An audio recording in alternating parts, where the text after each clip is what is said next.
Hello friends.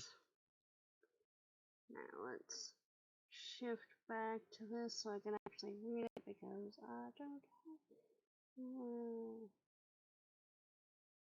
Oh yeah.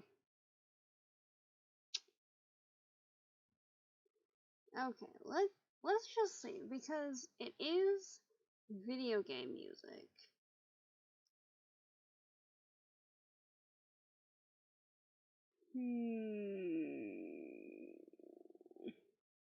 Right before this, it was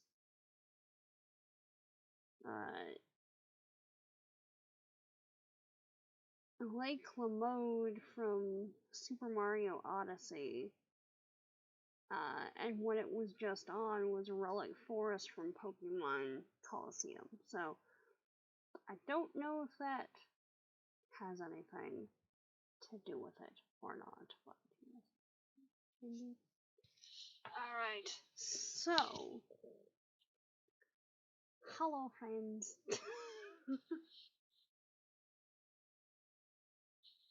On a positive, brain space is doing a lot better at the moment.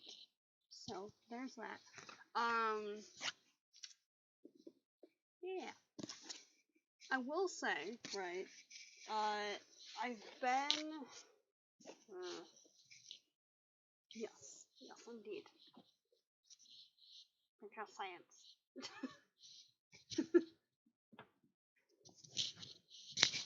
He says hello too. But like,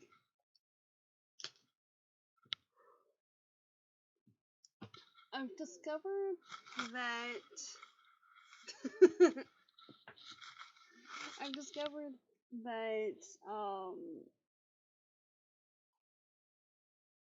I can speed up, but oh wow, okay. Did not have the thing that actually shares the audio up by, you know,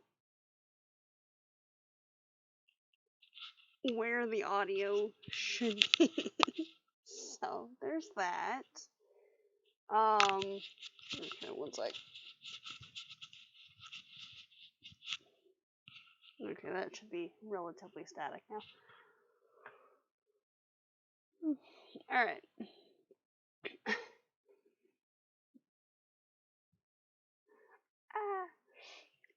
Basically,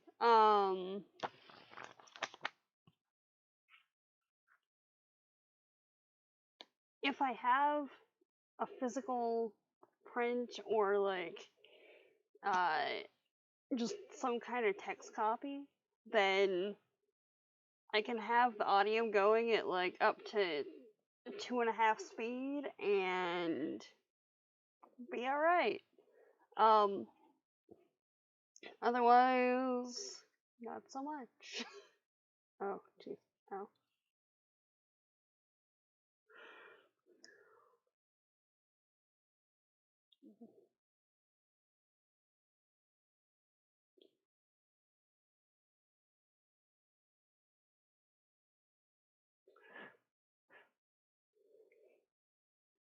Anyway, so this guy. There are a few pages that weren't included in the audio format, which is also something that I've noticed. Like,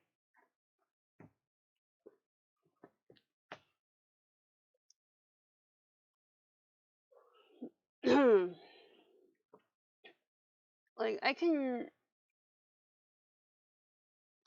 can listen to certain books and like take some notes on them and whatever,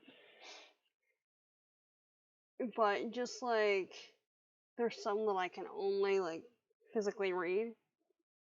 If I'm gonna be doing an in-depth analysis sort of thing like these, It seems to work best if I have the audio and whatever visual format going at the same time.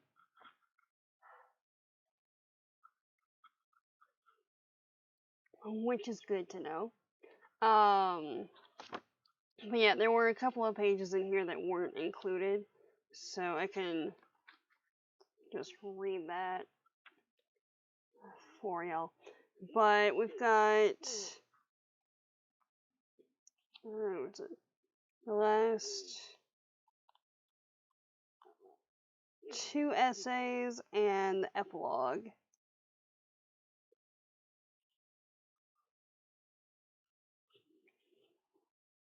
And then a little bit in there.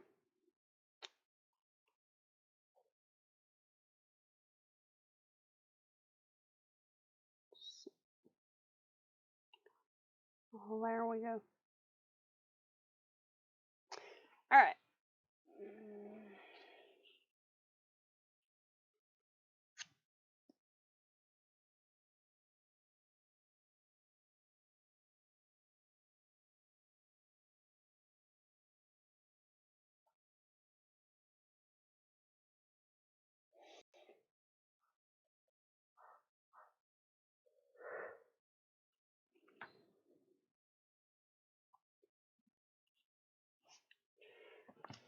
That reminds me. Oh, it's over there. Okay. Yeah. Yeah, exactly. Like, and that's another one. I need to get back on putting subtitles on the videos and stuff.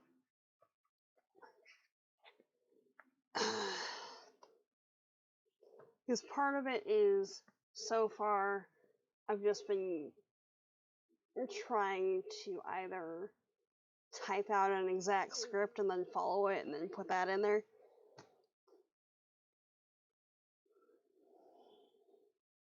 Or go with whatever YouTube has decided is the audio and then try and edit it. Which is a time, I'll say that much. But yeah. Apparently there's a program that you can put, I don't know, a video or an audio file in, and it creates subtitles for you, or a subtitle file for you, that you then need to set the timings for, but at least the words itself is alright. But then it's a matter of going back in and editing the text. So we'll see on that. Yeah. One of those things that is very much in process. Alright.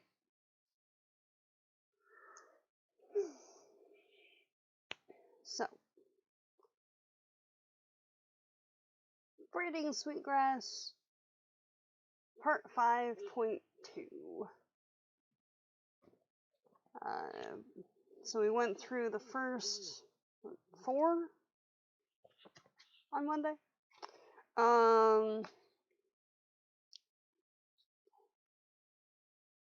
So today we've got Skatagan, People of the Seventh Fire, Defeating Wendigo, and that blog to work with. So, I will say, just like as a logistical thing,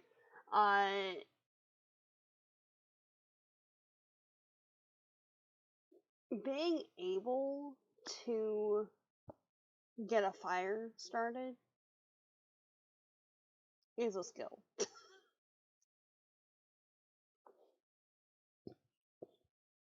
Just putting that out there. Like, actually being able to start a fire and have it continue is a skill that in certain capacities I have access to. What are you doing? Seriously, phone, why? Why are you making noises at me? Oh, you're telling me that you found the books? Okay. It's telling me that it found opium and absinthe, because I was trying to remember if I actually have the ebook or just the audio format, but apparently I have both of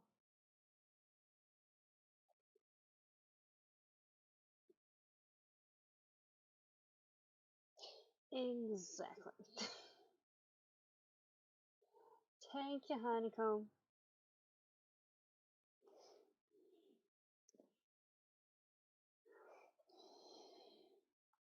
Exactly.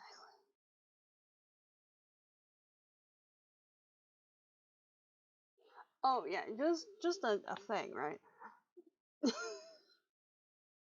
I kind of want to do an experiment or research thing about this, but just just on the like weird malfunctioning of things and tech and whatever. There's a parking lot by my house, right? That like uh most of it is relatively fine, but there's this one section and like on one side of the parking lot, and the closer I park to that section, the more likely I am that my car remote doesn't work,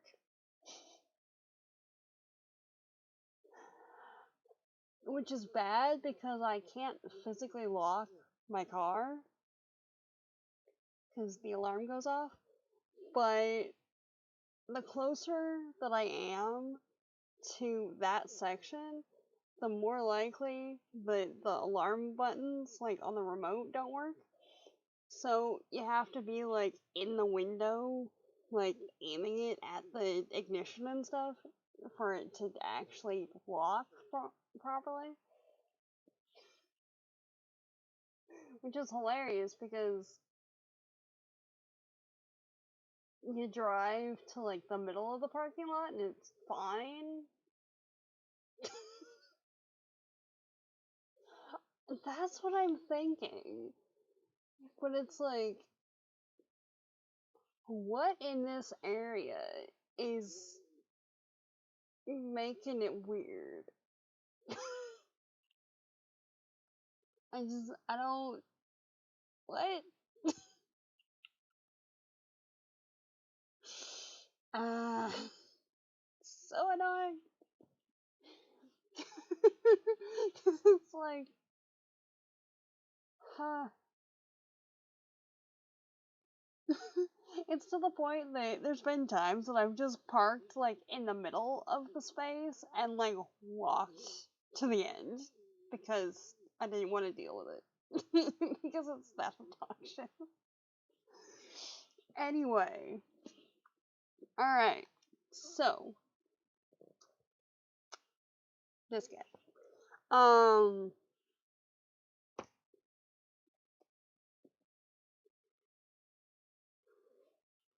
I don't know where I've heard firewood warms you twice before,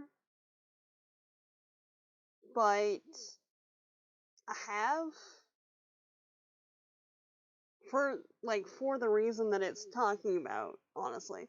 With like it makes you sweaty and then you burn it and you can cook stuff on it and whatever. Oh, jeez, ow.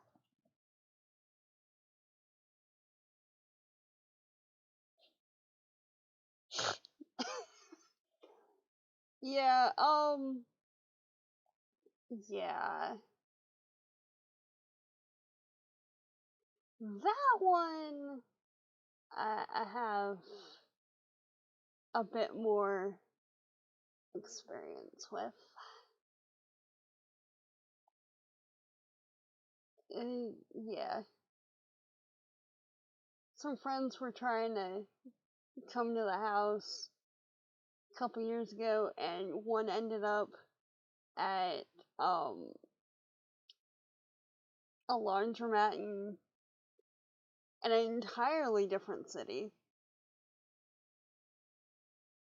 Uh, yeah.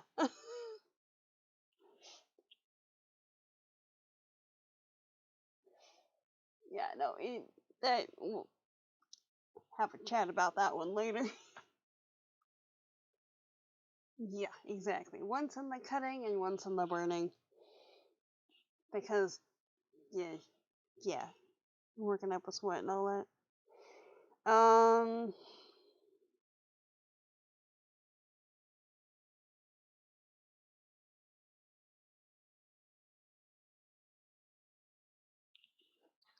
Just as a thing, right?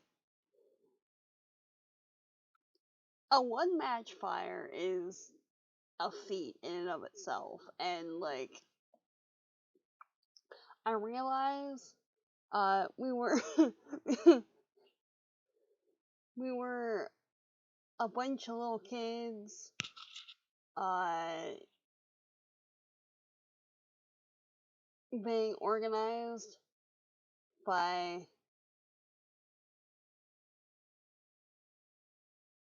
white folks that were attempting to do outdoor type things, but the closest to actually learning how to put together a fire and uh, do the fire starting and whatnot was, we made fire starters that, if I remember right, was,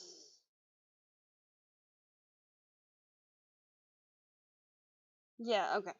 Um, we had a cardboard egg carton, and then put some sawdust. It's like a mix of sawdust and wax and something else in each of them, in each of like the egg cups. And when we went to do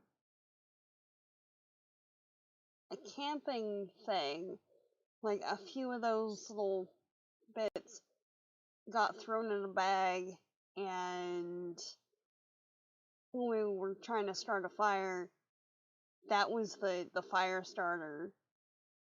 So, like, one of the adults put a match to that and then stuck it in the fire, if I remember right.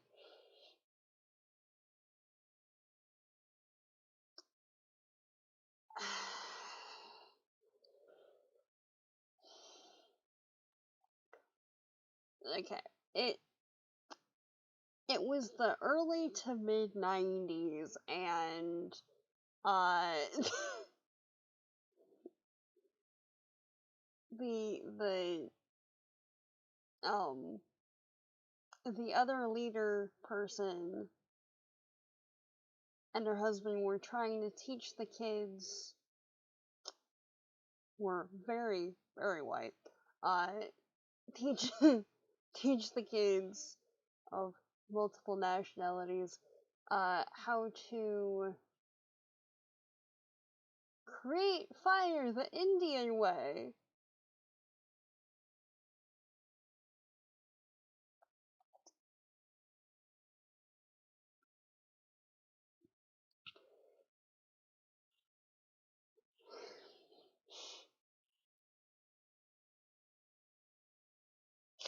I think we ended, yeah, we tried doing the bow fire like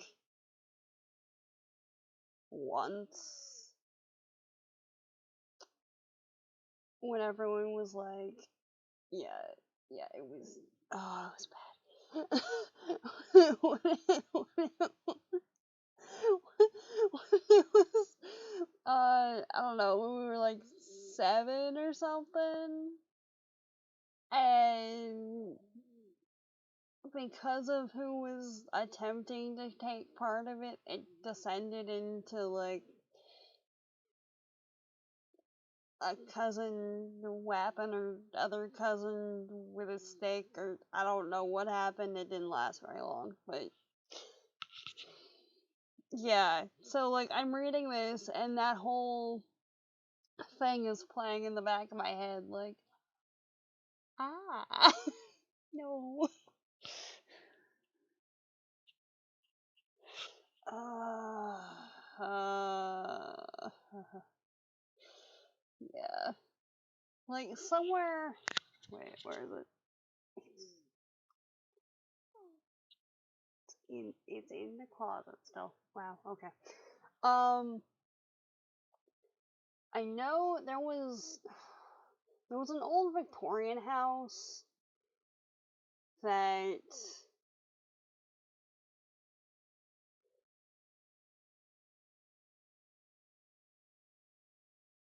it it was a weird combination, right? So, okay. Story time. Story time with Red.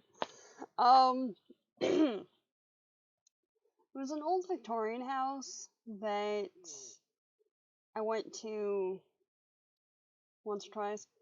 As fire danger and 4-H camp, we chose guests of honor to be the campfire. Easier to start to. Okay. Get ah guests of honor. Okay. Nice.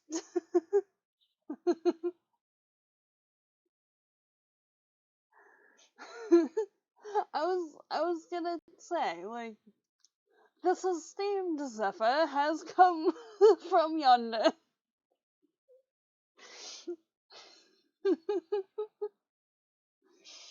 But yeah, I can't remember exactly what they were aiming for, but there was a summer camp thing that I went to, like, once or twice when I was a kid.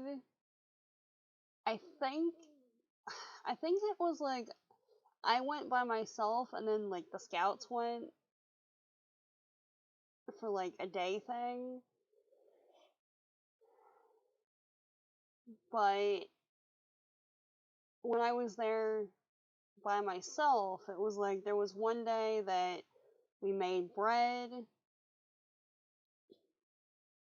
There was a day that it was like,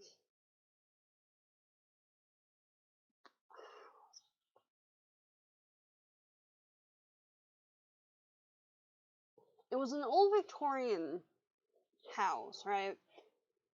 That had like period clothing and like the kitchen implements and everything.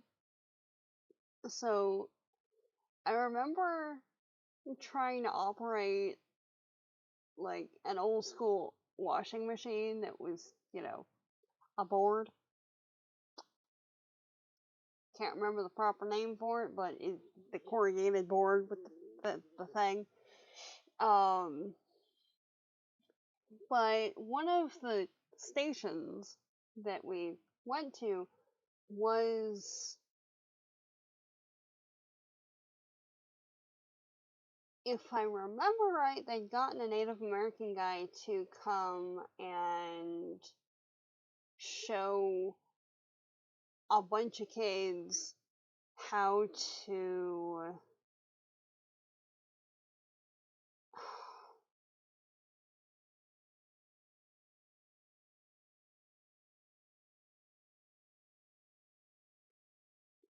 I can't remember the name of it off the top of my head, but to create instruments that it's a I know at least one of them is a ceremonial implement. uh, what I've got, because I still have at least that one. Actually, yeah, no, it's in there. But the one that I've got, I highly doubt is the proper way to make this, being that it's a piece of split bamboo. Who knows? Uh, but it's a matter of, like, there's a split in the bamboo, and as the two sides hit together, there's a sound made. But there was that. There was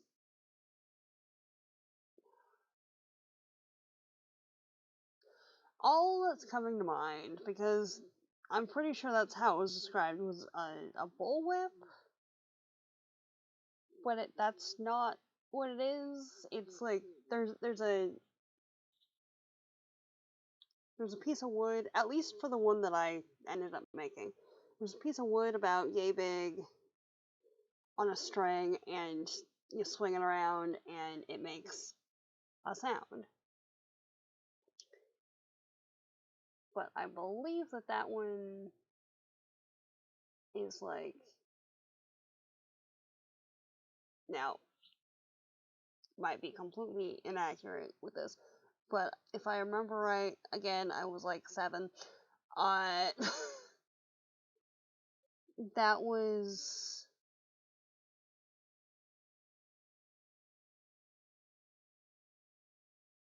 it. It would either be a call or um, have the same sort of like battle presence as the bagpipes, where it's either a call or like an alert that people are coming. Yeah, yeah, something like that. Because it, they were calling it a bullwhip there, and just, I, I don't know about that. But, uh, it was that, and, um,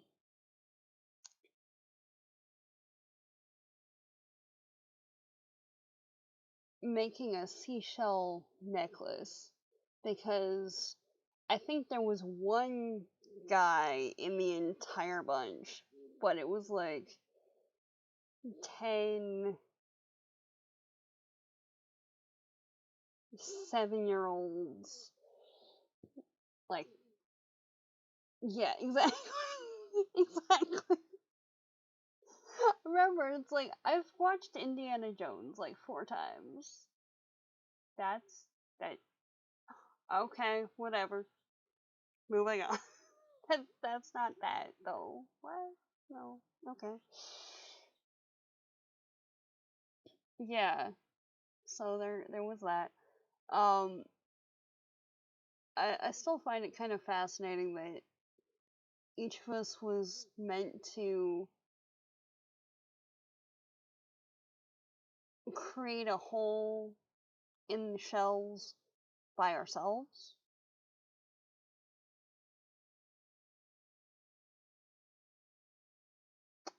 So there's that. Somewhere I still have that thing. Not surprising, because I still have most of the things from that era. But there you go. Anyway. But yeah, I think that's the closest to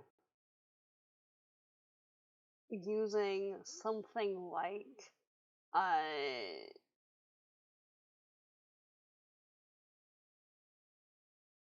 a bow starter situation to or bow drill. There we go.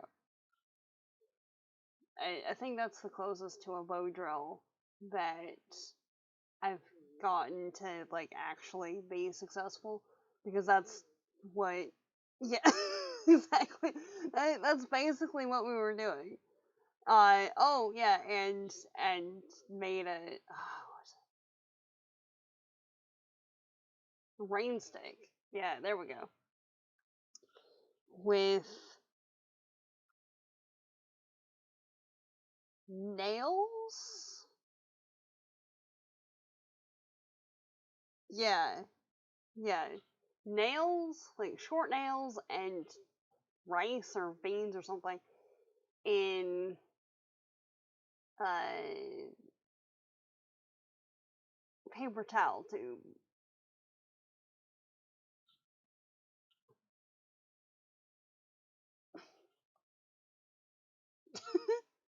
Right?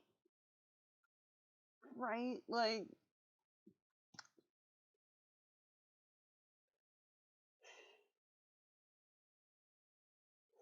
which is interesting, I'm finding.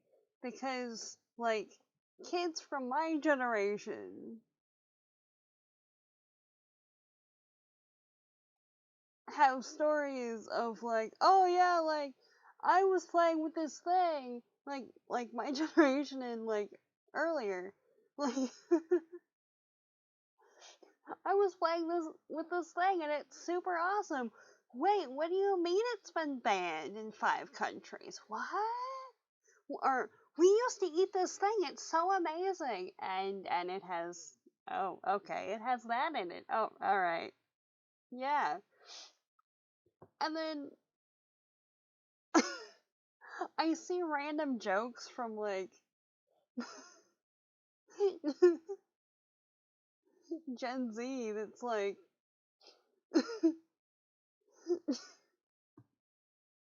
the epitome of just like, oh yeah, well, my mortality hasn't been questioned enough today. Woo! Like, what?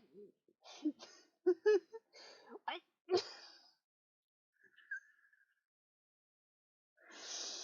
Oh.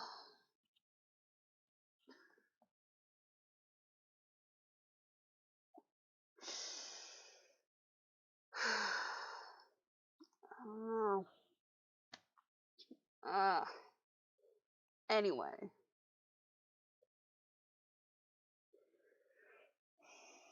Anyway.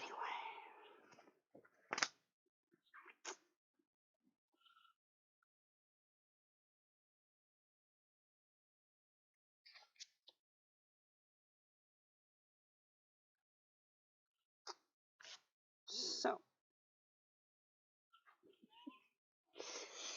uh, yeah, no, there's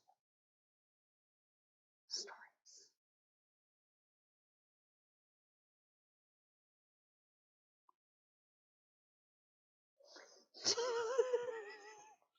What? What? Wow, okay.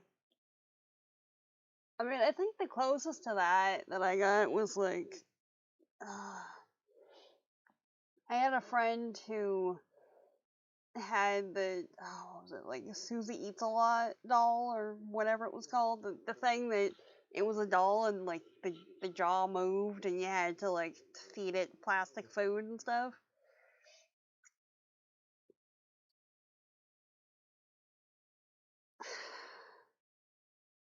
That apparently got recalled because it tried to eat hair and stuff,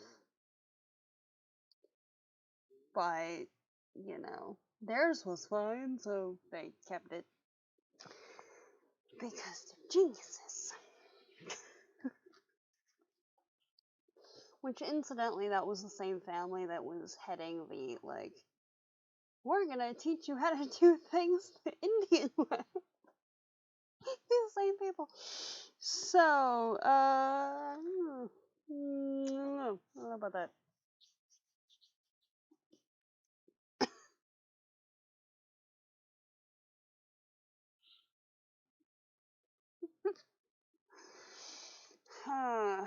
Yeah.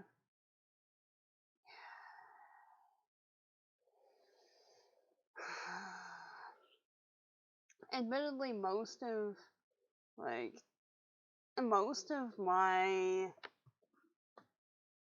childhood toy things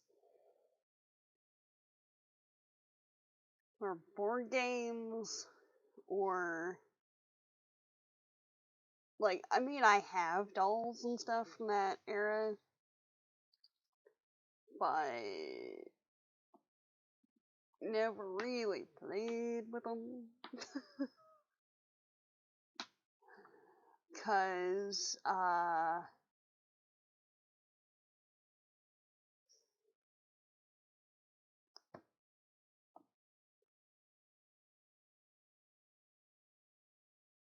after you see, oh, what was it?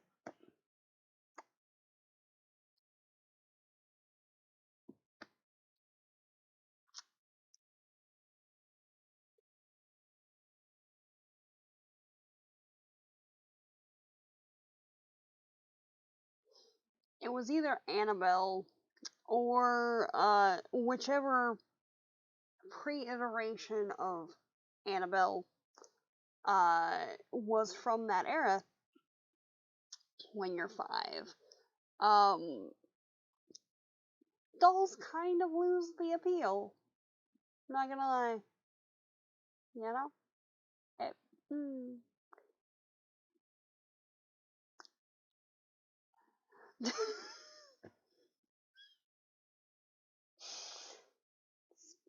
Yeah. Uh, but yeah. Books, stuffed animals. I think it was either Annabelle or The Conjuring. Basically, horror film where a doll is possessed and tries to kill people, tries to get other people to kill people.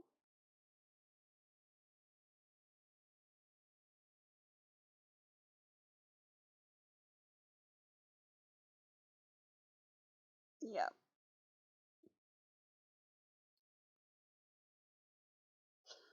Honestly, there was a point that I legitimately thought that entire thing was a fever dream.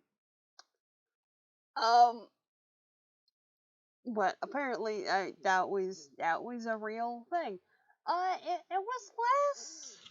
It was less let watch and more um when I when I was a kid, right?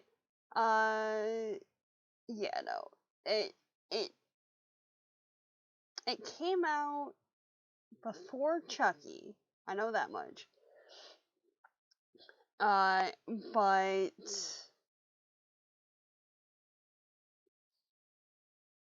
had kind of it had similar themes, but like wasn't that. But it's less um let watch and was more uh days that mom was at work, so dad was watching me, and he felt like watching horror movies because I wasn't in the room, perhaps, and happened to there. There's about 5 that I have seen the strategic, very iconic scenes because that's what was playing as I walked through the room. Like the come play with us creep factor section of The Shining with like the blood and stuff.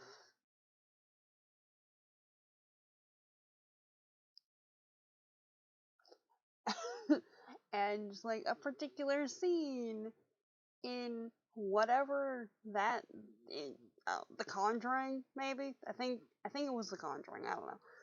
Where like they're in a doll museum thing, and like one of the heads just turns. Like, what is this? Why?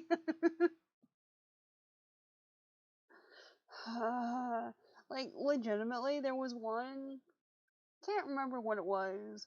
Looking back on it, it was kinda cheesy, I will admit, but it was like one of those stupid, like, the mummy is coming to get you, ha, sort of movies.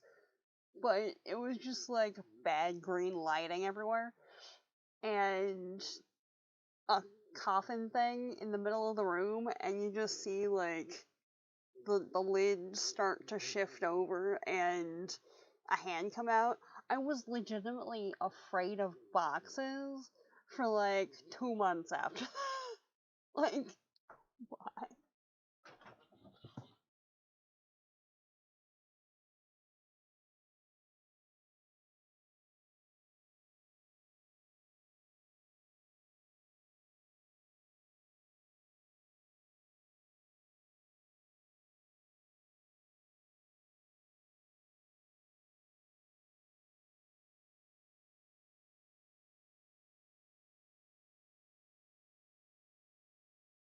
Hmm.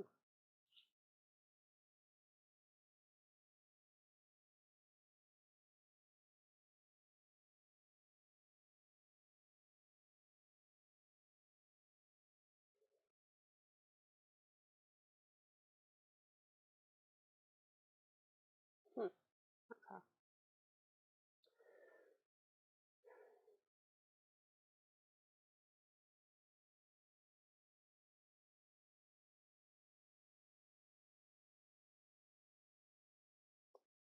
Interesting.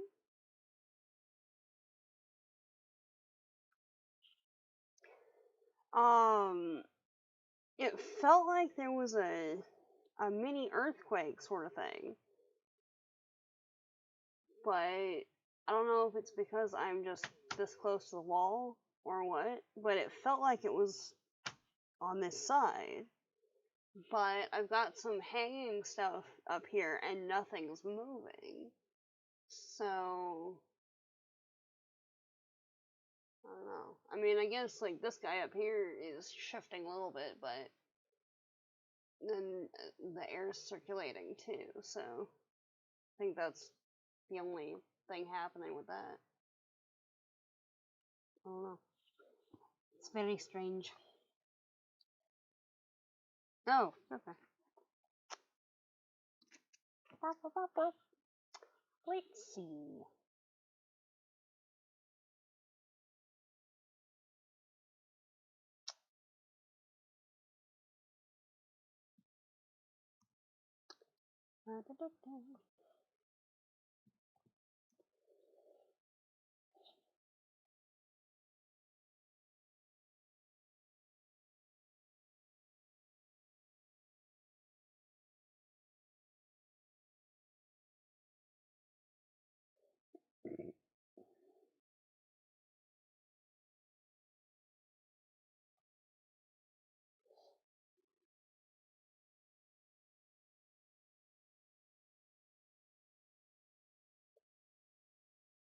Hmm.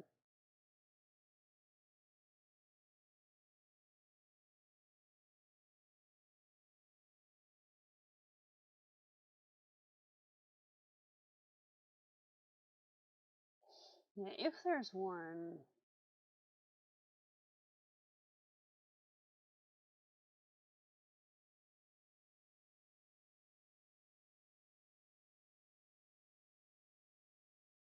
Hmm.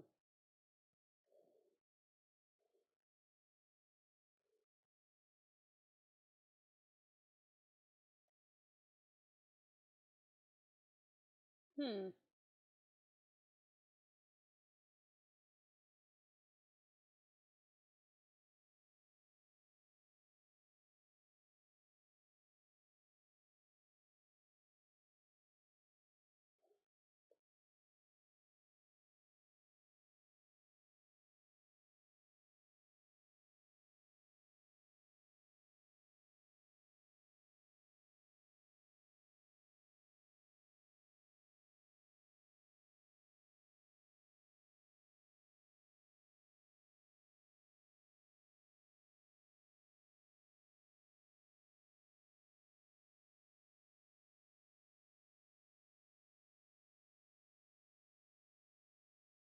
Hmm.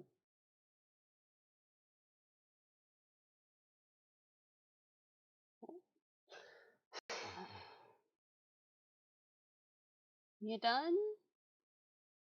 Really? Can I make it normal sized again? Mm.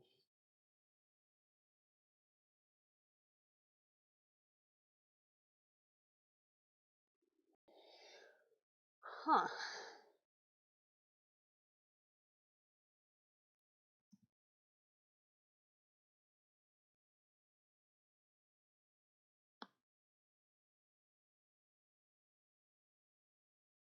Okay, so it was up.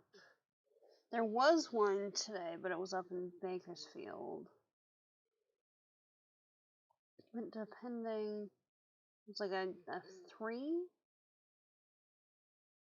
Yeah, it would have been a 3 on that.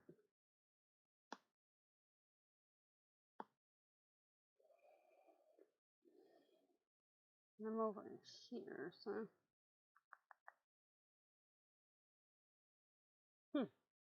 interesting. Interesting indeed.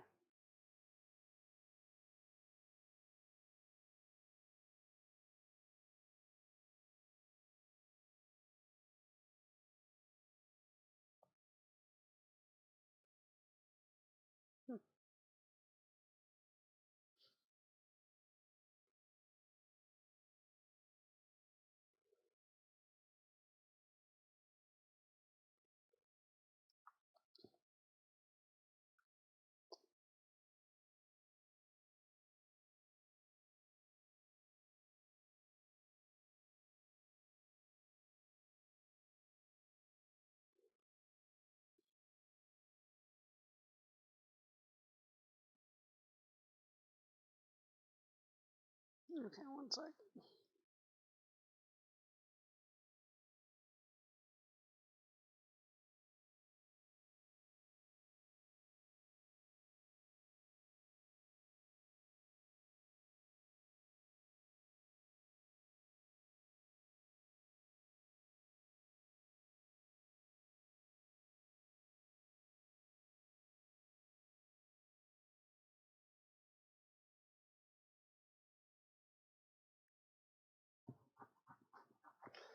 Anyway, intriguing. Right, last bit of this. uh, okay, so basically, getting back to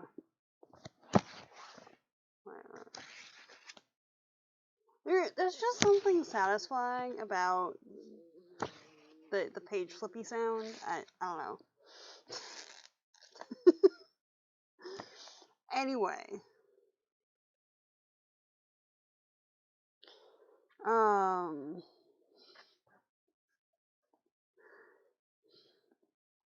basically going through how there's certain ecosystems that need to be left alone, and certain other ecosystems that need some kind of,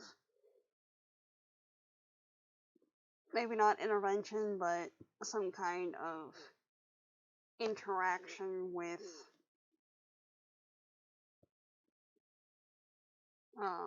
fire in a preferably controlled manner so it doesn't end up eating everything, uh, in order to thrive to the best of their abilities. Um,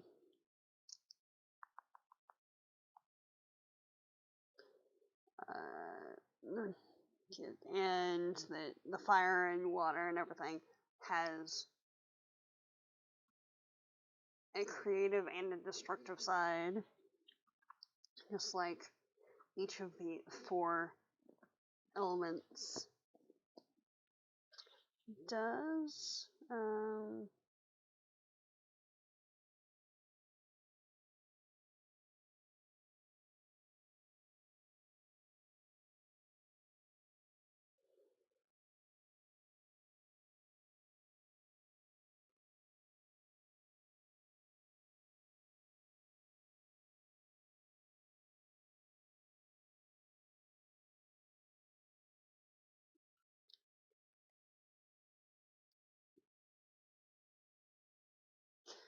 Oh yeah. Just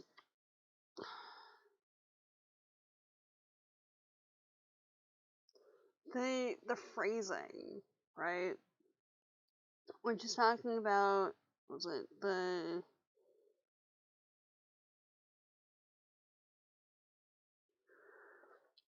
in the time of the sixth fire, I think. Sixth or seventh? Seventh is yet to come, so six, yeah. No, wait, what?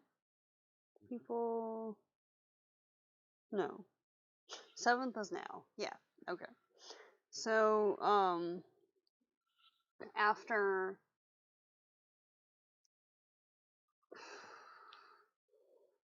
centuries of um being displaced and having language taken and everything.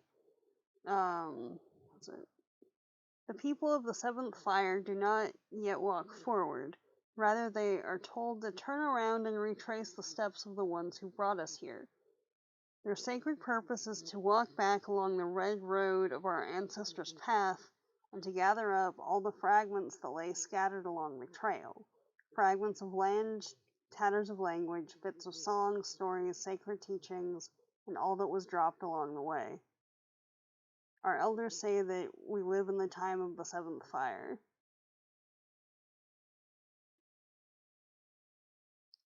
It's just ah, especially if you're was it if it's the red road of our ancestors' path, you could read it as both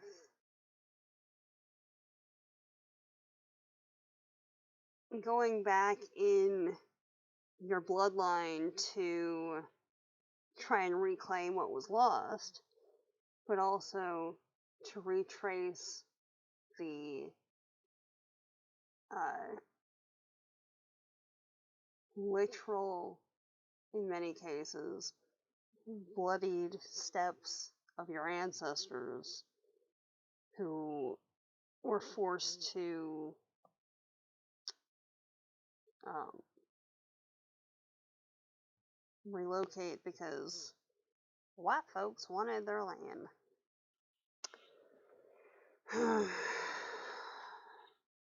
There's just times, right? And it's like,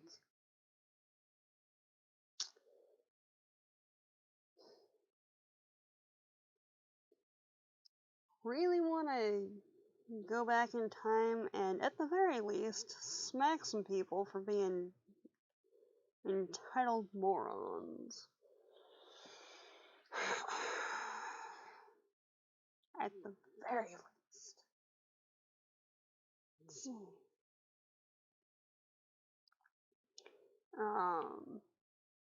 Okay. And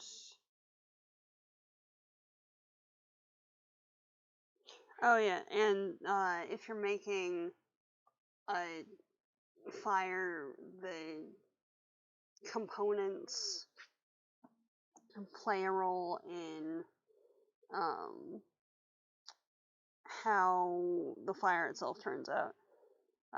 Depending on what properties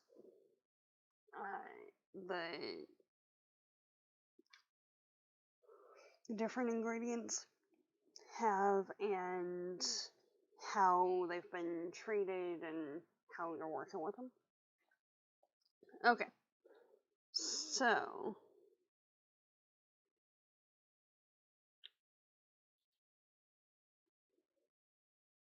that is the end of that one. So we've got defeating Wendigo.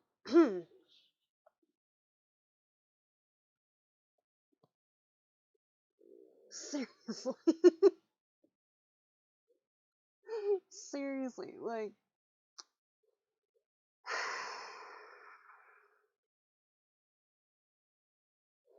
I know y'all were going through your own stuff at whatever point in time you were living and all that, but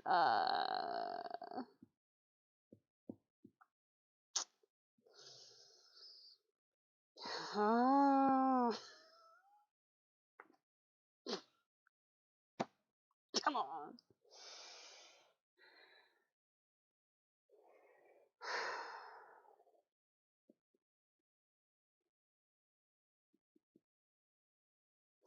I mean, I will say that for it. Like, this is making me want to smack the author. This is making me want to smack, like,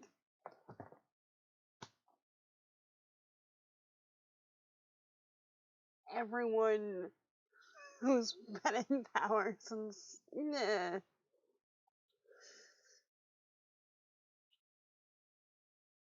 colonial period, at the very least.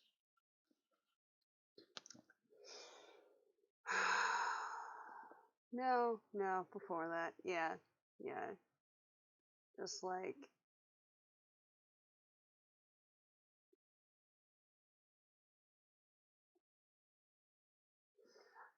I realized that someone. Yes, exactly. I. I realized that someone would have sailed over at some point, but like,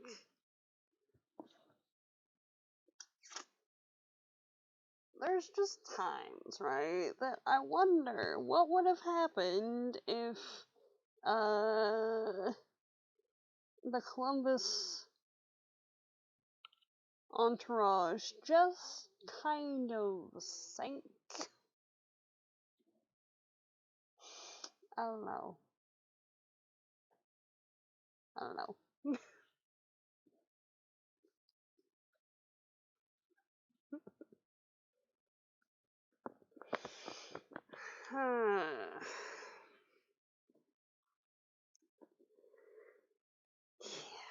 The very very white author. Okay. So defeating Wendigo. Okay. So we've got a passage in here.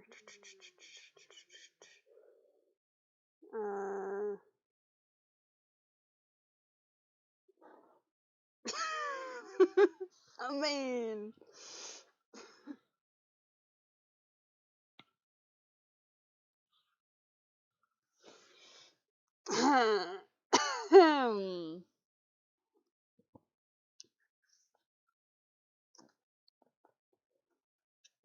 that's what I said.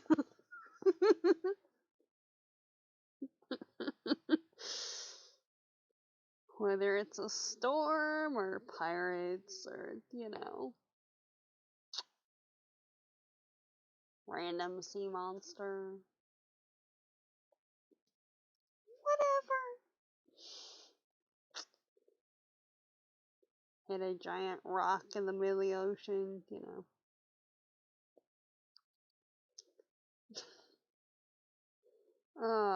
Okay.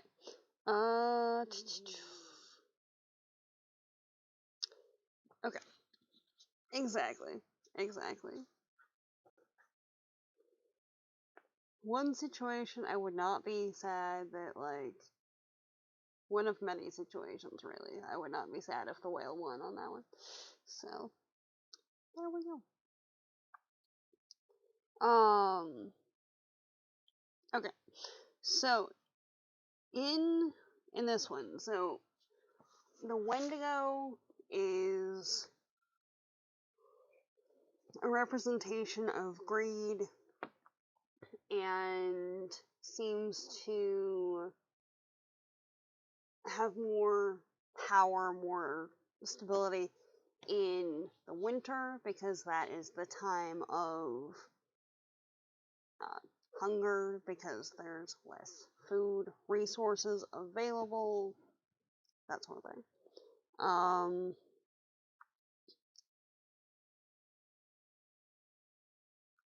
And we've got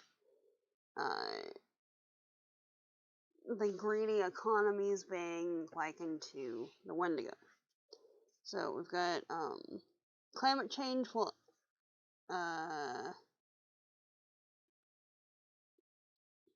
was it?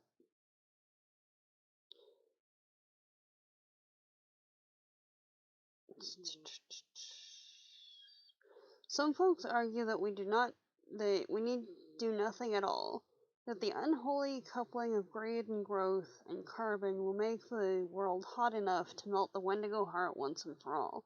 Climate change will unequivocally defeat economies that are based on constant taking without giving in return. But before the Wendigo dies, it will take so much we love along with it. We can wait for climate change to turn the world and the Wendigo into a puddle of red-tinged meltwater, or we can strap on our snowshoes and track him down. Which,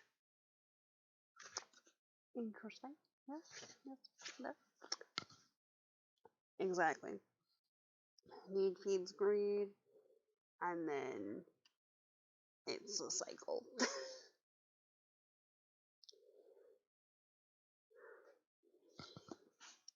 And then there's the note that shortage is due not to how much material wealth there actually is, but how it's exchanged or circulated, which just as an example, the whole toilet paper situation last year, you know,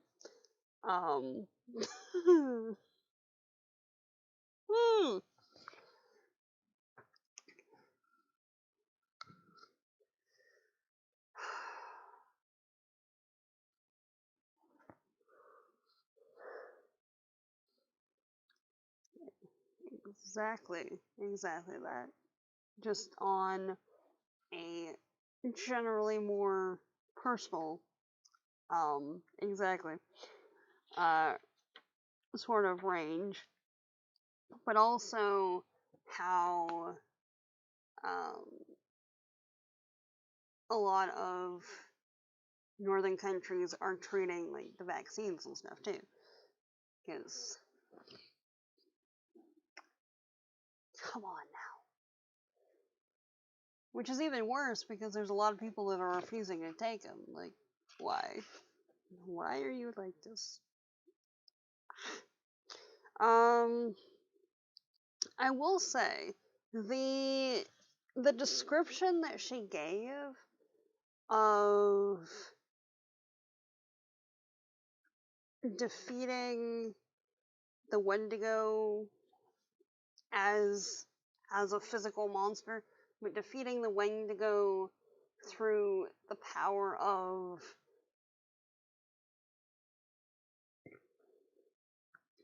plant medicine was pretty cool to read.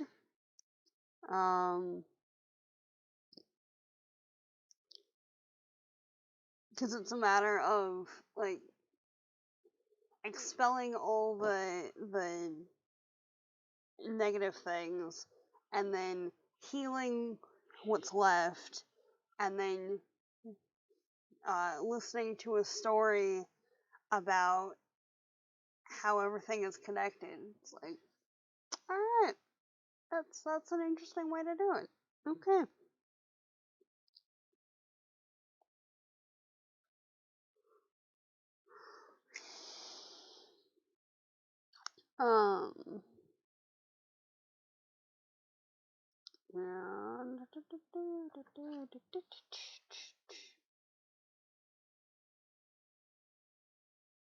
Oh yeah, no, totally. Like you guys, totally. Like, if you legitimately can't get it, that's fine. But, like, yes, when I have done my research and according to this thing that I found on Facebook and, like, the blog that's attached to it, there's this percentage of thing that, like, dude, just really, you're gonna be that person. Like, don't. Just a general PSA, right?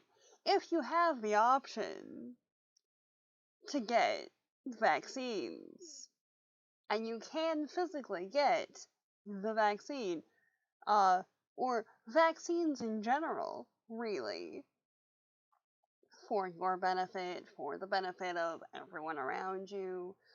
Don't be that person who's massive jerk face and does it because of reasons. Alright? Just don't do that. That's a jerk move. Alright? Big jerk move.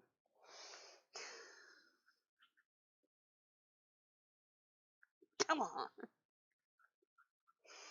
Ah. Alright, now, back to reading stuff. Alright.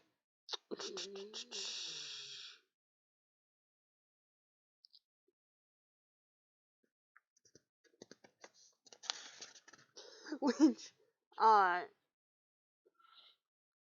incidentally, I don't know how it was for 4-H, but, or how it is for 4-H, rather, but for Scouts, we had a potlatch thing, too, where a bunch of kids made, like, random stuff and then sold them to other kids to raise money for things.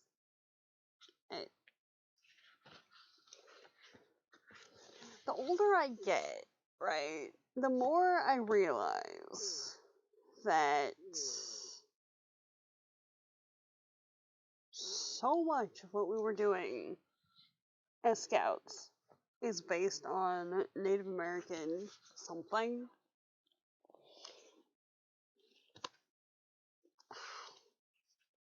No.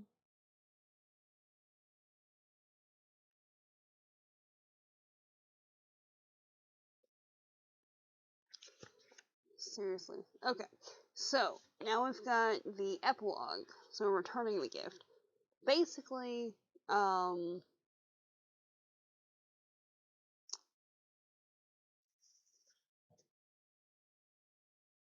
the thing is that gifts are meant to be shared and um,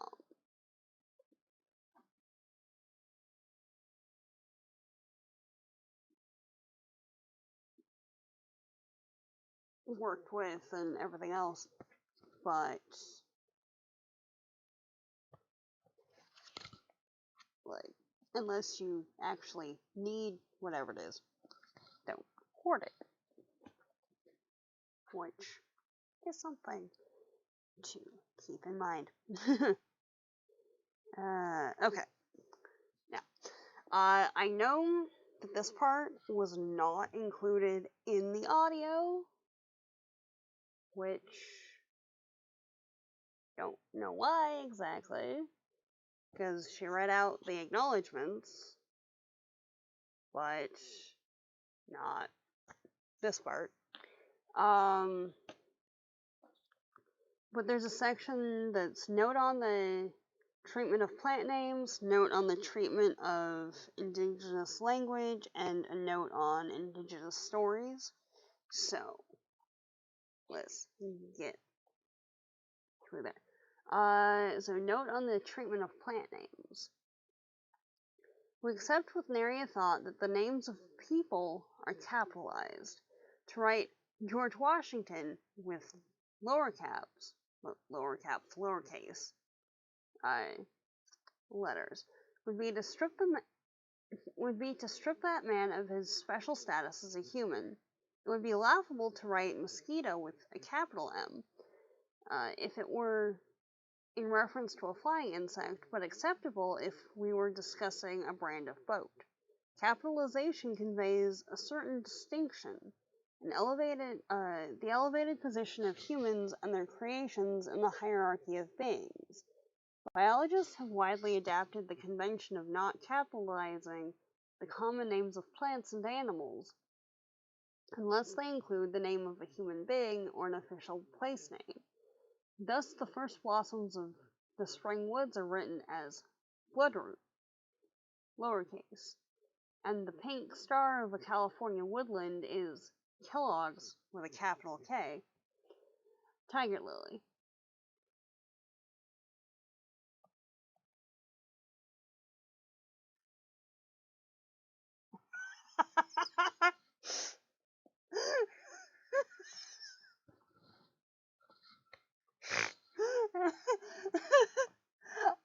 I have to wonder sometimes with like the I really have to wonder with the URLs that Twitch puts out sometimes. Like, okay. Also, thank you, Honeycomb. Awesome.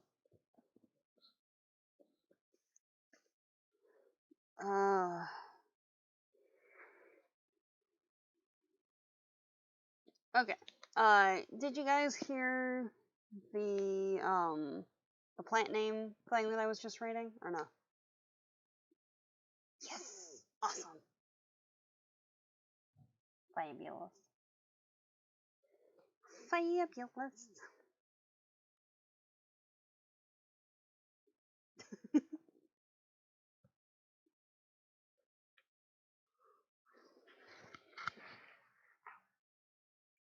Okay.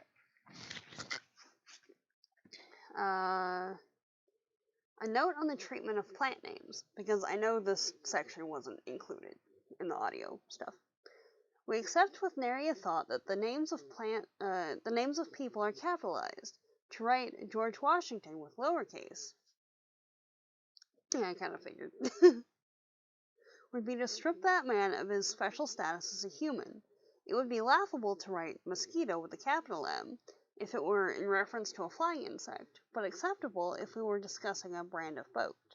Capitalization conveys a certain distinction, the elevated position of humans and their creations in the hierarchy of beings. Biologists have widely adopted the convention of not capitalizing the common names of plants and animals, unless they include the name of a human being or an official place name. Thus, the first blossoms of the spring woods are written as bloodroot, lowercase, and the pink star of a California woodland is Kellogg's with a capital K, tiger lily. The seemingly trivial grammatical rulemaking, in fact, expresses deeply held assumptions about human exceptionalism, that we are somehow different, and indeed better than the other species who surround us. Indigenous ways of understanding recognize the personhood of all beings as equally important, not in a hierarchy but a circle. So in this book, it is as in my life, I break with those grammatical blinders to write freely of maple with a capital M, heron with a capital H, and Wally with a capital W when I meet a person, human or not, and of maple with a lowercase m, heron with a lowercase h, and human with a lowercase h when I mean a category or concept. Then we've got a note on the treatment of indigenous language. The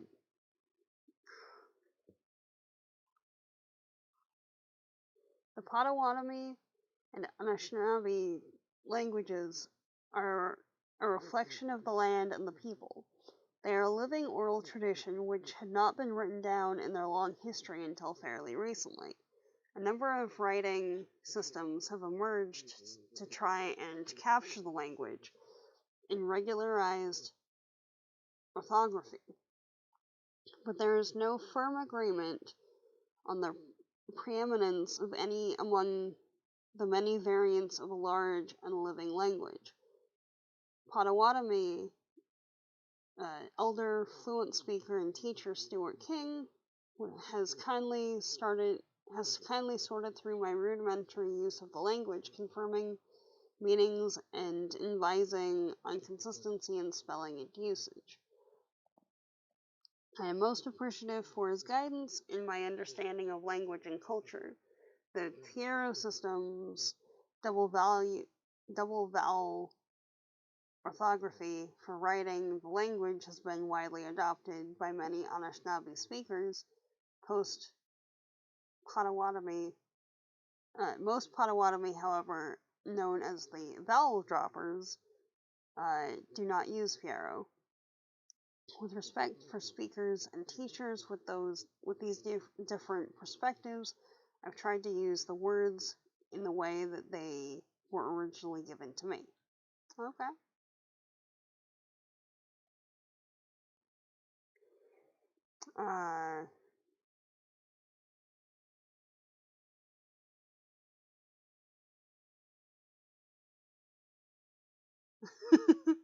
Nice. Very nice.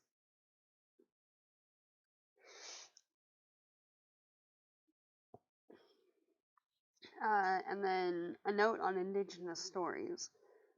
I'm a listener and have been listening to stories told around me for longer than I care to admit. I mean to honor my teachers by passing on the stories that they have passed on to me. We are told that stories are living beings. They grow, they develop, they remember, they change not in their essence, but sometimes in their dress. They are shared and shaped by the land and the culture and the teller, so that one story may be told widely and differently.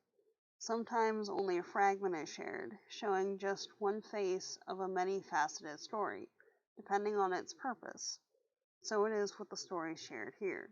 Traditional stories are the collective treasures of a people and can't easily be attributed with a literature citation to an individual source.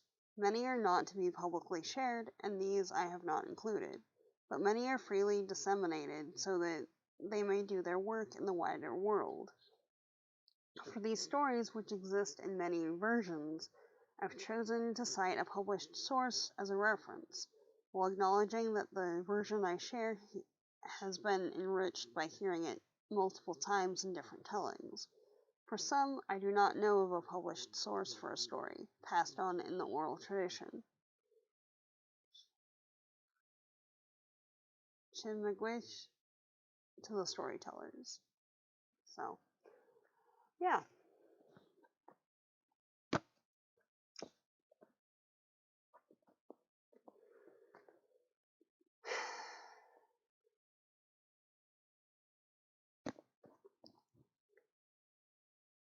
I don't know. Ow.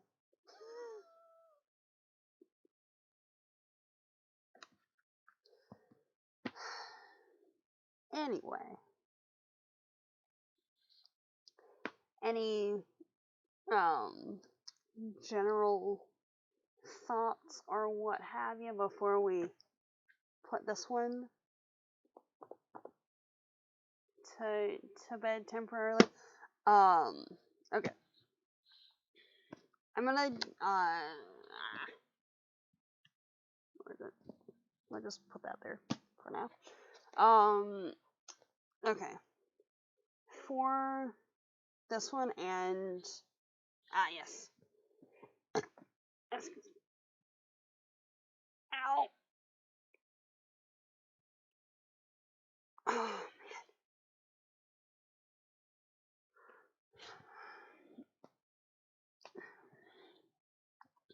For this and the last little bit of this thing, I'm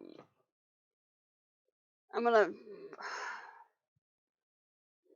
post the VODs, or at least an edited version of the VODs. And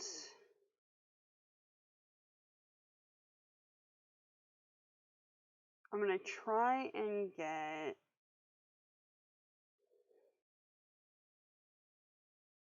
a short form, or well, a non-hour long discussion for each of them soonish. I don't know.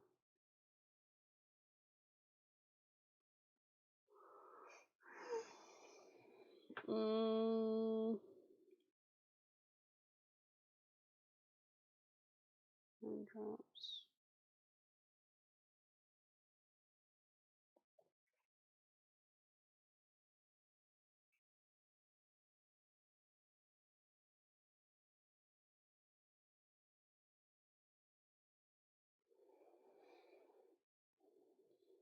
The raindrops was pretty awesome.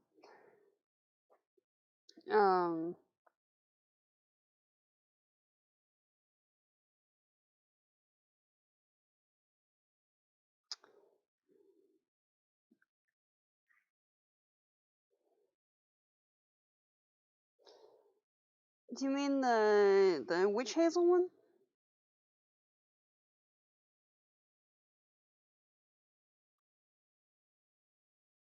Because I remember that one was pretty good.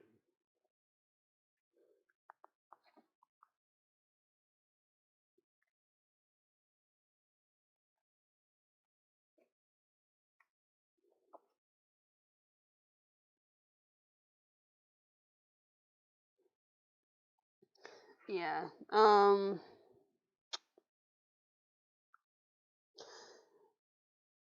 I learned something from all of them, but I think those two are two of the bigger ones.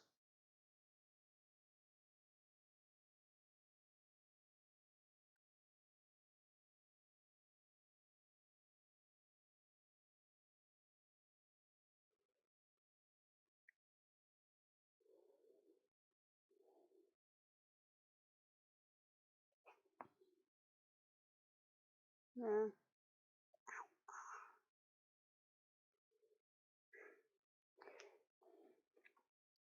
Yeah.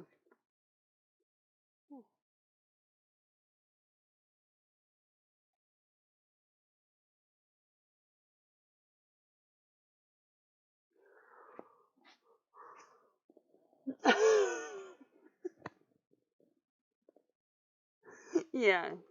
Yeah.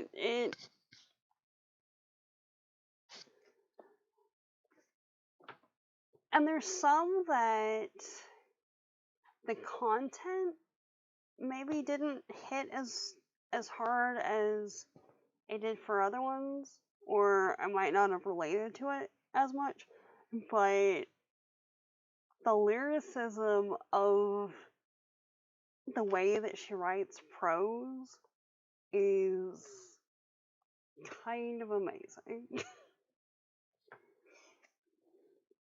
Like, seriously.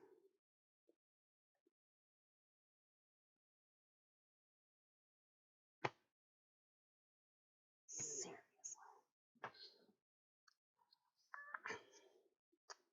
Yeah.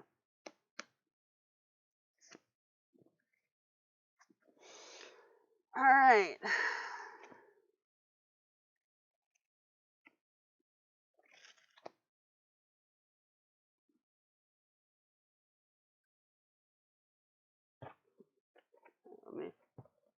Let me do this again.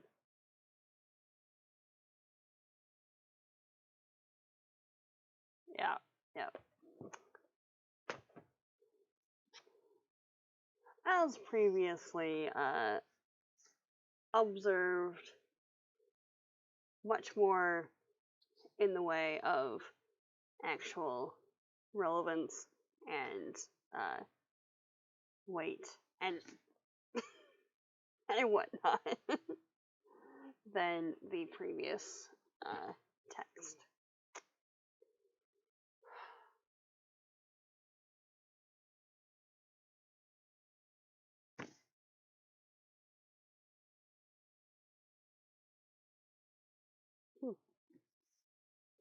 Somehow, I just noticed that it said uh, "A Hymn of Love to the World" as one of the quotes on the cover there.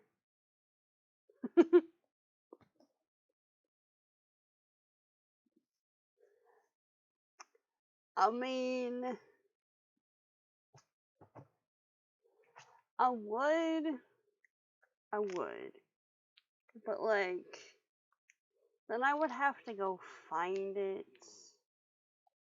I would have to go pick it up again. Because I really do need to finish this thing just to fully rip it to shreds. And there's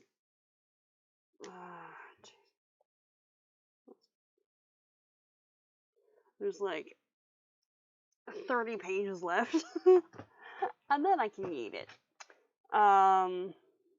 Yeah.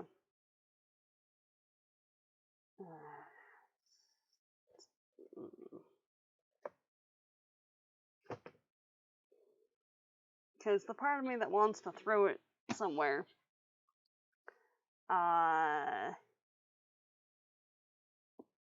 also doesn't want to give it the time and attention of going to pick it up again.